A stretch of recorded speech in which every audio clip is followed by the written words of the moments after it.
Hello and welcome to my channel. Say hi to a happy day. In this channel, I would like to share tales and stories I personally picked and or my kids' favorite book stories. Let's enjoy listening while I read to you a story, Aurora's Homemade Holiday. One snowy December day, Princess Aurora and Prince Philip went for a stroll. As they walked, Philip noticed that the princess was unusually quiet. "Is something the matter?" he asked. "My aunts and I used to love Christmas time," she said. The three fairies, Flora, Fauna, and Merryweather, had raised Aurora in secret, and she still thought of them as her aunts. "Let's invite them for the holidays," Philip said. "What a splendid idea!" Aurora cried. The next morning, Prince Philip sent an invitation to Flora, Fauna, and Merryweather. Then he set off on a short trip to attend to some royal duties.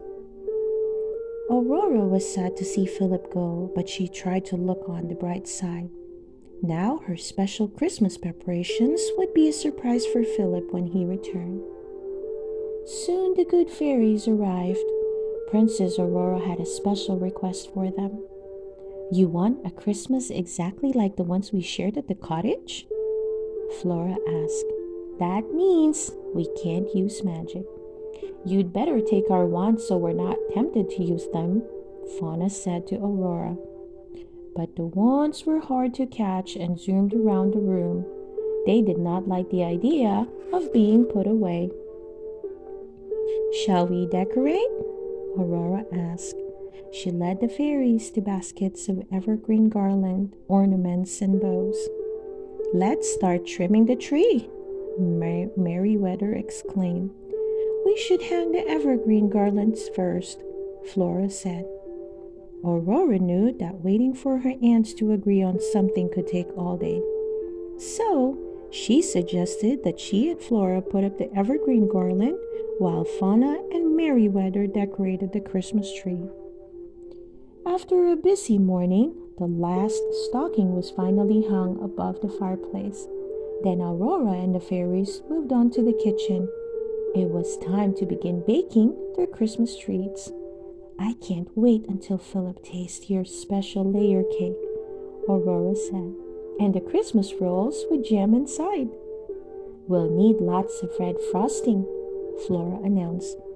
"Green frosting is prettier," Merryweather argued. "We'll use both," Aurora declared. The next morning over breakfast, Aurora and the good fairies talked about a gift for Philip. "I want to give him a homemade present," Aurora said to her aunt. "But what?" "How about a shirt?" Flora suggested. "But I don't know how to sew," the princess replied. "We'll show you how," Merryweather said. Aurora smiled. "Do you remember the stockings you sewed when I was a little girl?" she asked. "Of course," Flora said. "We forgot to stitch up the buttons and the gifts fell out. You'd say, 'Look, her stocking is empty.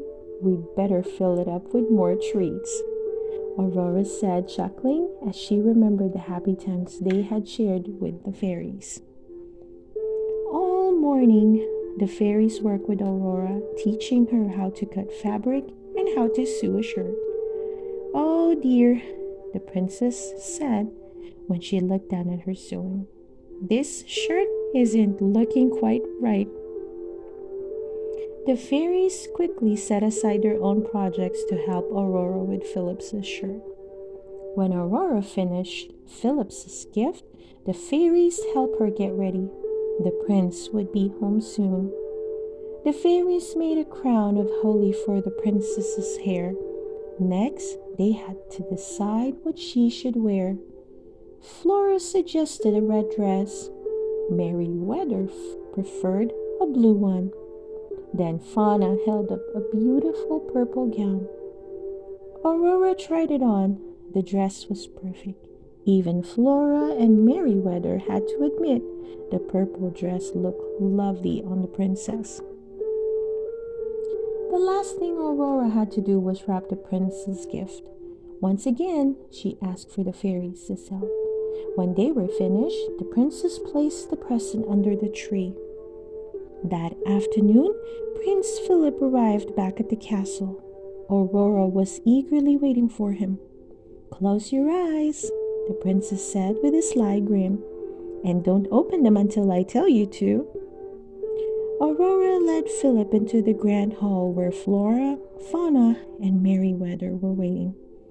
"Okay, now open your eyes," Aurora exclaimed. Philip looked around.